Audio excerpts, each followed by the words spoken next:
Hello, ladies and gentlemen of the internet, and welcome to another episode of Fanalysis, Avatar The Last Airbender. I'm Retty4, this is Greyjoy91, Hello. and this is Antoine Vanderlei. Be water, my friends. Matt, summary for the episode, please.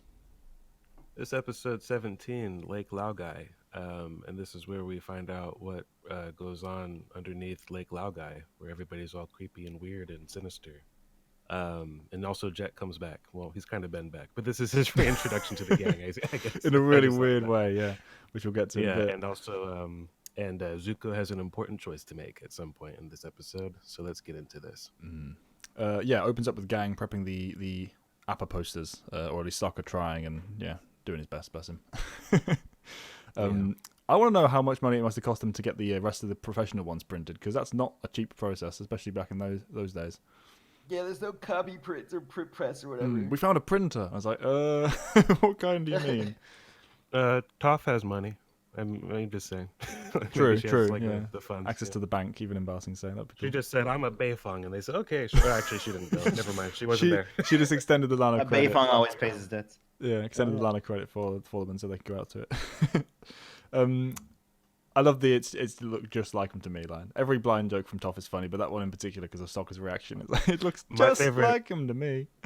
My favorite line was Aang saying, "The arrow's on his head," meaning like he looked like his ass or whatever. It's like, and he was literally like, "Sokka, how could you get that wrong?" Like, not that he's such a terrible artist. He literally forgot. It's brilliant. It's just naive Aang at the same time. It was like the best burn he could have done. And then we cut away to Iroh, who is just about to get his own tea shop. A rather depressing scene for the owner of his current one, who's just getting his best brand new employee. I like how he just hands him like the teapot and like just drops it straight into his hands. Yeah. And it's like that's probably like a terribly hot pot, like Iroh. He's a firebender. He didn't Oh, realize. you know what? Yeah, I was gonna say he's probably negating that. He doesn't care because he's a firebender, but the other guy was like so not a firebender. Yeah, asbestos hands. But yeah, as well as the fact that he's just so dismissive of it, it's like he's so he just easily just says, "Yep, well, I'm gone. I'm not finishing the day either. Bye." Poor guy. You know, priorities. Yeah, This one makes a bit more sense too, because at least he's been here for a month doing the tea stuff and getting his reputation. Whereas before, where like it was the day and they're like, he has the best tea in town. I'm glad that it helps establish that with the Appa transition as well. Mm-hmm. I forgot the alias thing because when the guy came, I kept expecting him to just be like, "Oh, don't leave," you know, like Iroh. But he goes, Mushi. If you say, I forgot. He's famous in the city as Mushi. Yeah, that is brilliant. I love that. And you forget because I think this is the only time it comes up for the rest of the season at all. Like, I don't think it's ever mentioned again. So this is the first time you forget that's what they were all calling him. It's brilliant. Mushi and Lee. Right, but yeah, we get the that transition because they have them throwing out all the posters and Zuko's starting to relapse because he's like, the Avatar. Yeah, I must find him. It starts to get a little bit of a hint. But it's interesting how many small moments kind of start piling up for him over these next few episodes. Like they kind of push him both ways in different directions, so you're not quite sure how it's going to turn out in the end, which is very effective. But almost as like it seemed like an afterthought. Like it wasn't part of the main build up they're clearly working towards. They just kind of have a little bit of extra sprinkles that you tend to forget about after the fact. It's cool. Certainly considering at this point you don't know what's going to happen. So you know it's like, where's this going? And then they have the return of Judy. Yeah, I don't quite understand because they already had a new Judy at the end of the previous why would they switch it Avatar back in? gang episode? And so it's like, why do they need to have her come back? Like, why would they raise these suspicions? It seems a bit of an odd move from the dialogue. Right, just keep that same new person. Bizarre. Plot has to happen though, I guess. I like how Aang just completely flips on her as well. It's like, what? No, we're gonna I don't care about the rules, we're gonna be going to find her. And Toph immediately jumps on that. It's like, yeah, let's break some rules and just blast the house. Okay. But then they go out the door anyway. Yeah. Like they actually go throughout the hole. And I like to think that behind the doors there's like, thank you, Toph, but that really wasn't necessary. And also later on that wall's getting repaired. You see scaffolding in later episodes where they've put it back together again, which is just hilarious. So she could easily just slam her foot and raise the wall back up, but no. You would think most people in the city could. Well, yeah. Got to give some non-benders some work to do. But yeah, also Sokka's line. That might come back to bite us in the blubber when Aang just completely flips out on Judy. That was hilarious. I love Sokka's like. Obviously, his witty sarcasm is entertaining all the time, but when it's actually plot relevant in a way, I always enjoy that. Like, yep, Sokka, you're not wrong. Always adds the entertainment value for me. And then we get a Long Feng monologue. This is just like when he fires Judy for being like Judy. It gets like which isn't really a firing. It's more like you're going to go get some retraining. Yeah. You had to slip about work, so you need to be reassessed. I took that one to mean, okay, I'm done. Like we tried, and you still felt like you're. I think she got jetted. Okay, that's what I think happened with it at that point. Yeah, that works both ways. Maybe not, but I just feel like that might be the case. But anyhow, so then what happens? Zuko and Iroh are like, discussing the poster. Discussing the Avatar possibly being in Ba Sing Se. And my favorite part about this scene is the fact that it's very obvious and clear setup for the decision that comes back at the end. It's a predecessor. It's a predecessor to the Iroh kind of imploring Zuko thing, which is very good because it sets he's starting to like cut the bull, kid. Like I need you to understand that this is not good for you. Yeah, but not in like that. He's not gone that harsh tone yet. He's still very much kind of not yet, begging and trying to reach him with less subtle wisdom and hints and just no, seriously, you're coming to a crossroads. Please prep for it. It was cool to see. I love rewatching these scenes. These are some of my favorite parts of the book for me. The Iroh and Zuko moments here. Then Jet reintroduces himself to Katara. Who proceeds to blitzkrieg him. It's like, whoa, Jet, and immediately attacks him and throws him into the alley. That was funny. I'd forgotten she went quite so. Oh yeah, absolutely, it makes perfect sense. Good on her for not giving him a second to do whatever he was going to do. But it was just I'd forgotten how active a part. And she's one of the main characters where if she feels like she's scorned, she'll definitely take something out on someone without forethought. Yep. And she'll hold a grudge, as we know. So yeah, it was a poignant moment. I just forgot how much of it there was involved to it. It wasn't just like one shot. She goes at him for a bit. He does fairly well, I think. She doesn't like take him out completely at the start. I think he fights back a little bit and then like drops his swords, but then he does something that really pisses her off. So that's when she like puts him up against the wall. Yeah, he reaches for the poster and she assumes trick. And that's right. Blasts him against it with her ice knives. And then who's this old man that came in again? he's a plant. So and it's another old man giving him quest, but this one's a false deliberate quest. plant. Yeah. So okay, all right. So the Dai Li knew. Oh, they always talk to old men. We need to find out. Yes. They did their homework. You can trust old men, right? They clearly do. Oh, that's right. Old Sweepy. That was his name. I knew he had a name. Like, which there was a Simpsons joke years ago where like there was like somebody at a campground who was like Smeagol, and they said, "Oh, just leave that for Cleany," and like he would come and like take people's garbage. But Cleany and Sweepy, those are like ridiculous. I love that stupid name. I love when he's given them a bit of information and they're like, "Just go away, old man." It's all right. Shuffle on. I get you. No more need for old Sweepy. Yeah. It's like we've dealt with you. You've delivered your news. You've served the plot. Leave. But yeah, even though it was a trap. And they so this is when they somehow come to the conclusion that Jet's been brainwashed. Not immediately. No. This is the introduction of this is the introduction of the lack of trust in him. And he's like they head off from here and head towards the scene that will be. Yeah, because it's his friends who assess that because they have no idea. They're just like, what's going on here? Yeah. Okay. I love one note before we move to that scene though. The Katara when Jet's been a bit naive here and a bit stupid when he says, "Why don't you trust me?" and just immediately leaves. And then Katara's like, "Gee, I wonder," because.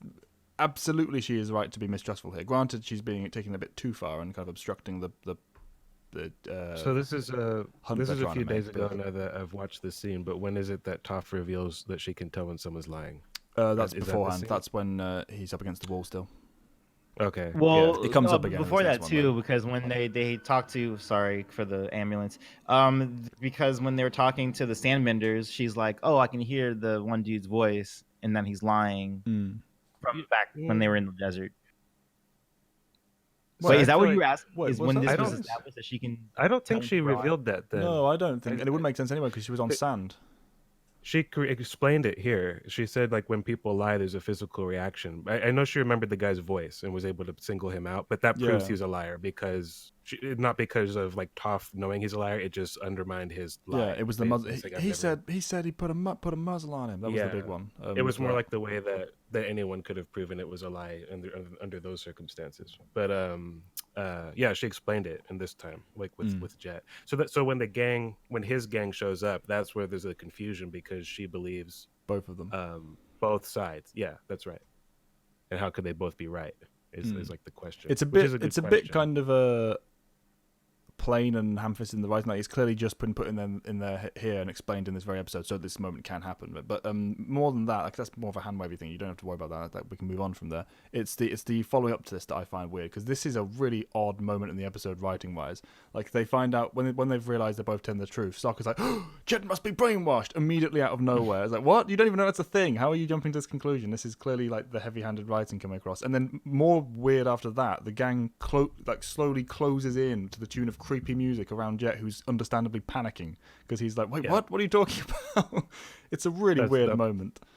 That part would have been remedied if he'd tried to like just restrain, or if they were just trying to restrain him because he was really wigging out, but he wasn't, so it's very weird. It's just like a very bizarre moment, but yeah, it needed to move the plot along because a lot happens in this episode, and the meat of it is very much at the end, so you need to get to that point understandably quickly.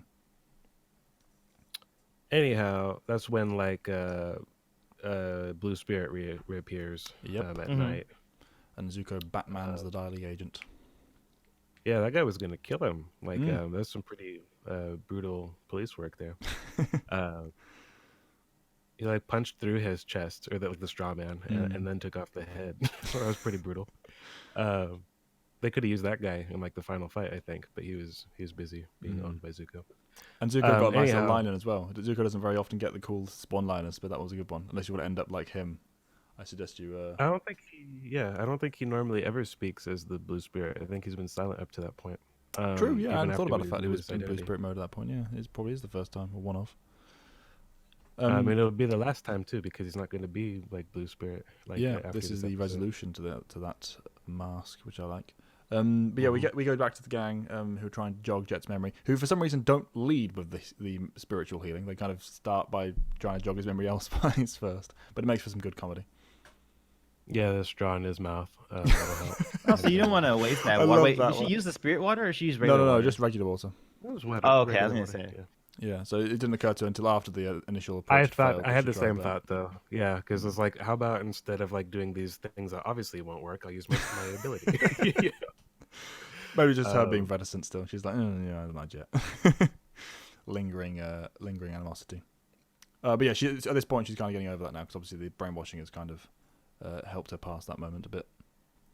And they managed to get the information out of him by kind of brain scaring him into remembering the Laogai stuff. The transition's pretty cool. It felt a little bit like because at first you have the wood paneling of the room going into like water, and then you see Long Feng on like the horizon line of the lake, creepily staring. And then him kind of going into the second place. I think was pretty dope.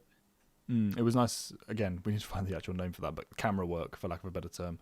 As it kind of zoomed in, there were a lot of good transitions in this episode, and again, these. Oh, you mean they have a name for that zoom in? It's called the I don't know if this is the official one, but like the Hitchcock zoom. Is that what you're referring to? I wasn't just talking about the zoom specifically, just camera work. We always say camera work when there isn't really a camera, so that kind of movement and control.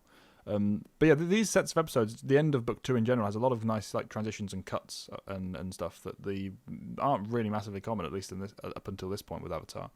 I can't remember whether there'll be a lot of them to come in the next season, but yeah, I hadn't noticed them until we were looking at it, analytically for these. You had a good eye for the transitions because the same director who did the other kind of neat transitions within the City and Walls and Secrets is the same one who did this, Lauren McMullen. Ah, right, that'll be why then. Yeah, because that's her style. Cool she likes the intricate transitions. It's particularly effective here because after the gang have gone through obviously the underside of the lake, and we're expecting fully from both the dialogue and just the general setup and how cinematography tends to work in these things. That the other side of the door is going to be exactly who we're expecting it to be, and then that not only is subverted by the fact that it isn't, but also just the transition itself is so smooth. I really liked how that was done. But yeah, this opens up into the lead-in for that great scene of this episode that most people remember it for, I think. When we've transitioned to Zuko, you've got him finding Appa and cutting away back to the gang before the setup for Iroh turns in. Which do we want to talk first? The Iroh moment or the fight? I remember because it's the more important thing, I think, and it's definitely separate away from the main gang. Okay. So even though it's not all just one scene, while Zuko's preparing to, take Appa or whatever his plan was, I don't know how he managed to get him out of here. He didn't. Which You I guess never is the think point. these things through. Yeah. Yeah. So then Iroh shows up. Tough love, man. And Yeah. it was necessary because he's right. Back in the North Pole, this is exactly what happened. You had the Avatar, and then he had nowhere to go.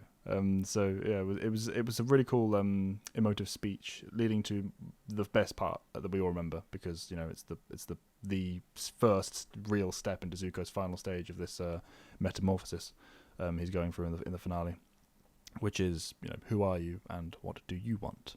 It's a question we should all ask ourselves, I think. Yeah. But and also, I like the basis of this and what he's asking of Zuko. But in particular, what he says is, what does Zuko want? But then in future episodes, as it goes on to the finale, I'm actually a little less inclined to Iroh's kind of wisdom, because it's no longer really about what Zuko wants, but what Iroh wants and what he feels is right, and not so much of what Zuko's own choice is, which we'll get into later once we get to those episodes. But Yeah, there's one I'm line. gonna lay out my grievances now because I think they start off well, but then later it's like, oh, he doesn't actually really care about what Zuko is looking for, what he's trying to find on his own path. He's really just, this is the right thing to do this, versus looking for his own self-identity. Yeah, I think he thinks or hopes Zuko's a little bit further along than he actually is at that moment. Because I think the main one for instance for me that I felt that exact same thing was when Azula's entering the picture and they're in the crystal cave under the ground. But we'll get to that later. That's the moment where I think it goes a little bit too far. But he does reel it back after that with the two of them alone again. I'm not on the same side as you guys, which is fine. I think he is just so obviously correct about the fact that what Zuko wants is colored by his father's demands. Zuko doesn't want any of this in a vacuum. It's all stuff that's been all he's asking him to do is try to figure out, what do you want? Yeah. What do and you then want? do the right thing. Yeah. And I completely agree. I'm with you, Matt, except for that one moment. But we'll get to that in the next few episodes. I don't have a problem with his it's one particular moment that's like kind of like that's. Yeah, it's not like his entire perspective shifts or anything. I don't think it's just that instance, like a single line even for me. But yeah, we'll get to that in 2 episodes' time, I think. Yeah, 2 episodes. Something like that. But yeah, they have that moment, and it's one of my favorite in the entire series, easily, between Zuko and Iroh. Not only because it's a great moment in isolation, but also the fact that it does lead straight into the setup for the actual finale, which is the true moment, the crossroads of his destiny. Yeah, we get the fight with the main gang, who are taking the Dai Li apart quite easily, and Long Feng's like, whoop, okay, nope, let me get out of there. And we lead to the rather ambiguous scene where Jet dies, because until we get the confirmation later on, it's never really clear. The only reason I think it's pretty clear, actually. I felt that that was what the setup was. Pretty clear. If that's what the setup was clearly implying, but we never actually get confirmation on it because it's like cause Toph Avatar, says, you don't he's really lying. expect. Is it Bumblebee? I forget the fucking name. Okay, so here's the problem. The problem with it pretty... is the way that he notches his arrow. I think is what if you remove that, there's no ambiguousness at all. But the fact that he notches his arrow and it's like he's staring at everything in the room but Jet. It's like, what is going on here? And so I think because it was something people talked about online for a long time until we got the Ember Island Players episode. That was a running joke. Was no one was quite sure what that was supposed to be. And if you took out just his motion, I don't think there's any. I don't think it's. I agree, it's not ambiguous at all. But what he does there is what's he doing? And so I think that's a legitimate question for most people to be confused by, especially kids. Yeah, the setup definitely feels, obviously, especially after the fact, that it was supposed to be the death scene, and everything about it says, yeah, he dies, but there's no final confirmation. And the fact that it's Avatar, where no one dies, pretty much, it does kind of leave that question hanging in the air a bit.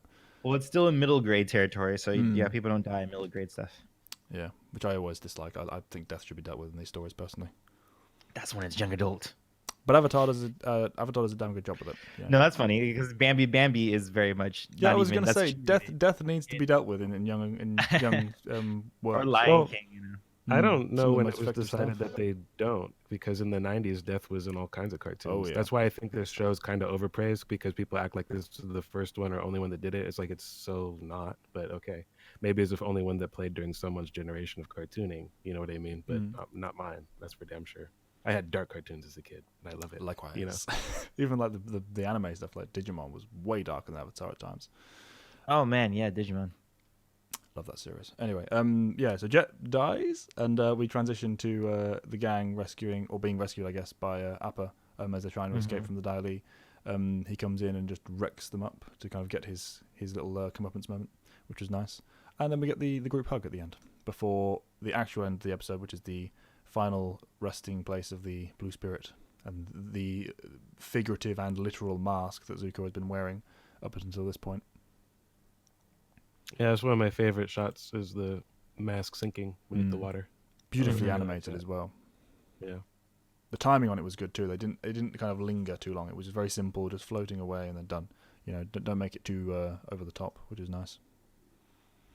And that's the end of the episode. Any closing thoughts?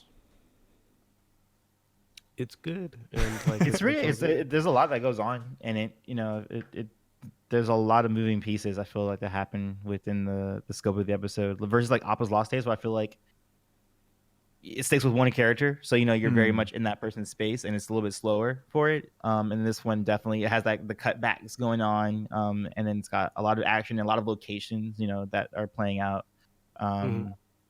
It does a good job of keeping the locations, you know, fresh and different as well, because a lot of it is just Ba Sing Se territory. So literally Ba Sing Se territory. So the idea of having the different kind of buildings they're working in, the warehouse, the main house, the streets, you know, they do a good job of kind of setting the framing up for the scenes quite well. Even that small room they're just sitting in, when they're trying to get jog Jet's memory, they play around with the camera work and the actual locations very effectively, I think.